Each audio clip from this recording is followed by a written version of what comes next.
ሰላም ጤና ይስጥልኝ እንደምን አላችሁ እኔ መምህር ተረፈ መቆያ ነኝ ዛሬ ተዘጋጅቼ የቀረብኩላችሁ የ11ኛ ክፍል ጂኦግራፊ ዩኒት 7.2 ላንድ ዲግራዴሽን ኤንድ ዴዘርቲፊኬሽን በሚል ርዕስ ላይ ይሆናል አብራችሁን ቆዩ ተማሪዎች ላንድ ዲግራዴሽን ምን ማለት ነው ዴዘርቲፊኬሽንስ ምን ማለት ነው የሁለቱ ሪሌሽንሺፕስ ምን ይመስላል የሚለውን እንድትሄድ እናያለን Land degradation ማለት a long term alteration of the quality and quantity of land ነው የመሬት በኳሊቲም በኳንቲቲም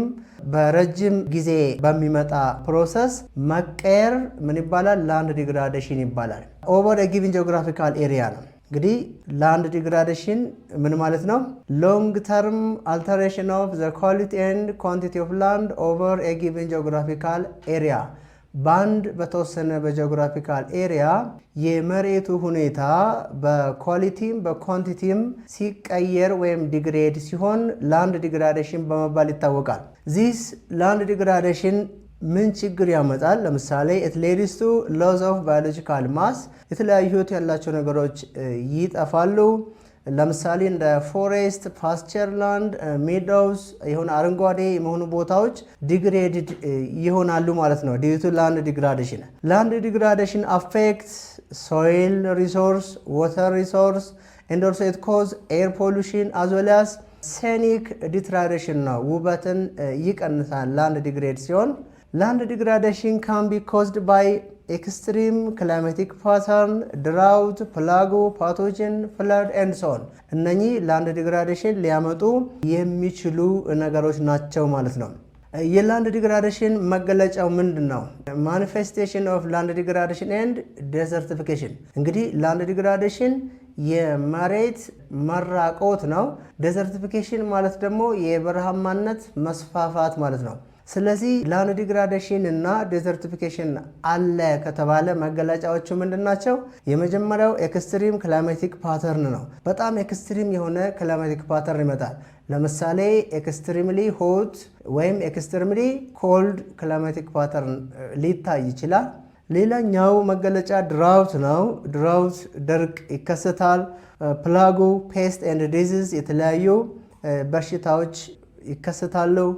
ሌላው ፍለድ ነው እነኚህ አራቱ ማኒፌስቴሽን ኦፍ ላንድ ዲግራዴሽን ኤንድ ዴዘርቲፊኬሽን በመባል ይታወቃሉ ስለዚህ ላንድ ዲግራዴሽን ነው ዴዘርቲፊኬሽን የሚያመጣው ወይስ ዴዘርቲፊኬሽን ነው ላንድ ዲግራዴሽን የሚያመጣው which one will be the first ለምሳሌ እዚህ ጋር አሁን ላንድ ዲግራዴሽን ዴዘርቲፊኬሽንን ያስከትላል እንዴት land degradation can lead to desertification through several mechanisms እንዴት ነው land degradation desertification የሚያስከትለው የመጀመሪያው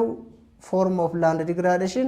overgrazing ነው overgrazing ማለት እንግዲህ አንድ የተወሰነ ቦታን ወይ መሬትን በብዙ ከብቶች በተደጋጋሚ ማስጋጥ